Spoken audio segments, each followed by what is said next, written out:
Könrüňüşde arymgähleriň müjewirleri we käbir din wekilleri korrupsiýada aýyplanyp tutsak edildi. UNESCO-nyň bütün dünýä mirasyna girdilen Könrüňüşdäki käbir taryhy medeni ýadygärlikleriň 8 işgäri geçen hepdeniň aýagyna korrupsiýa aýyplamalary esasyna tutsak edildi. Bu barada Azatlyk radiosynyň ýurt içindäki habarçysy howpsuzlyk ýagdaýlary sebäpli atlandyrylmalyk şertini 2-nji ýylda habar berdi. Onun maglumatlaryna görä Türkmenistanyň Milli Howpsuzlyk Ministrliginiň hemde İçeri işler Ministrliginiň binýadyndaky 6-njy bölümiň hukuk goraýjy resmileri 3-4 gün bundan ozal Könrüňüň käbir taryhy medeni ýadygärlikleriň işgärlerini we şäherdäki ziyaretkhanalaryň käbir din wekillerini saklady.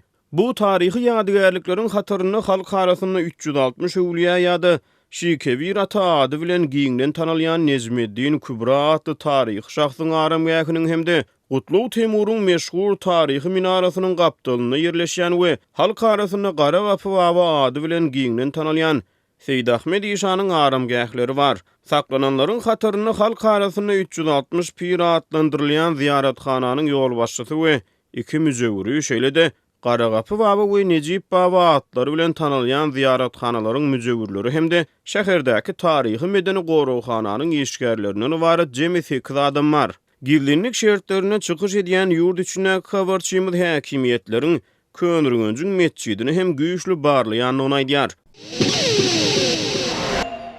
Türkmenistanyň resmi mediýasy döwlet harmanyna buğday tawşyran kärenetçiler bilen öz wagtynda hasaplaşyk geçirilýändigini aýdyp, olaryň ýüzüne pul silýän pursatlaryny görkezýän mahalynda Lewap vilayatynyň pileçi we gallaçy daýhanlary öz hasyl pullaryny alyp bilmän kösenýärler. Lewaply ýüpekçiler mundan bir aýdan gowrak öň tawşyran pile hasyl üçin pullaryny alyp bilmeýärler. Buğday hasylynyň pullary hem henidiýe keje kärenetçiniň hasabyna da geçmändir. Lewapyň tas ähli etrapdyry owalarynda ýagdaý şuňa meňdeş diýip, howpsuzlyk ýagdaýlary sebäpli anonim şertde maglumat beren Azatlyk radiosynyň Lewapdaky habarçylarynyň biri 2-nji iýulda gürrüň berdi. 11-nji iýunda Türkmenistanyň Döwlet Habarlar Agentligi şu ýurtda pile öndürmek baradaky şertnamalaryň borçnamanyň 111,5 göterim berjay edilendigini habar berip, ýurduň ýüpekçileriniň döwletiň dokma senaty üçin çyýgmalyň 2262 tonnasyndan gowragyny tawşyrandygyny ma'lum etdi. 27-nji iýunda döwlet heýetçiliginiň Metbuat Lewap, Daşow we Balkan vilayatlarynyň gallaçylarynyň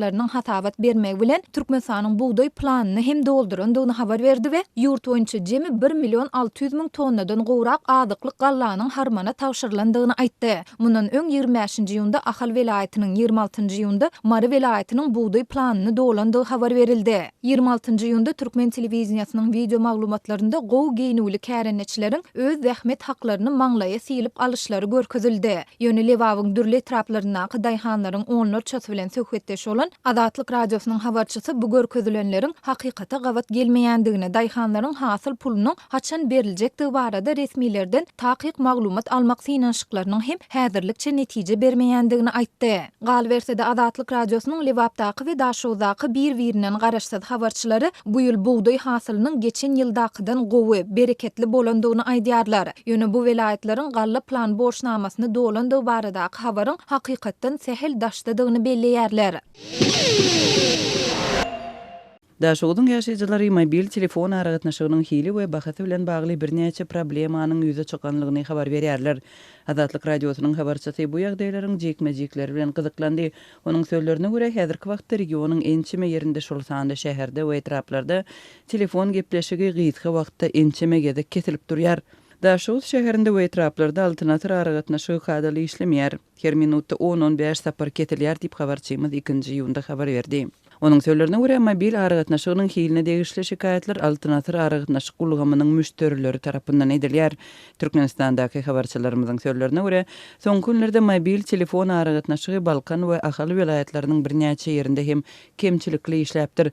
Emma Aşgabatdaky habarçymyzyň sözlerine görä paýtagtda mobil aragatnaşygynda kemçilik göze ilmeýär.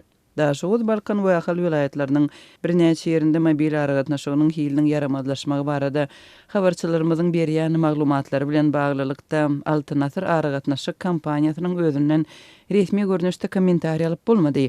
Emma alternatyw kampaniýasynyň işgäriniň biri adynyň eferde tutulmalyk şerti bilen habarçymyz bilen söhbetdeş boldy. Ol mobil telefon aragatnaşygynda dören soňky bökdünçlükleriň anyk sebäbini düşündirip bilmedi.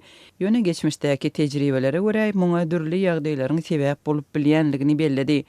Meselen bahar aýlarynda ýyldyrym urup aragatnaşyk diňlerine ziýan ýetipdi. Ondan ozal uzak aralyga signal ýetirmek üçin ulanylýan optik süýümli kabel sanynyň çykypdy diýip söhbetleşimiz aýtdy. Ol aragatnaşyk hyzmatlarynyň çäklendirilen bolmagynyň ehtimallygyny hem aradan aýyrmady. Emma detallary bermekden saklandy. Şol birakdyň özünde de Azatlygyň habarçysynyň sözlerine görä, daşowuzlylar mobil aragatnaşyk hyzmatlary üçin töleg meselesinde hem käbir kynçylyklara duçar bolupdyr.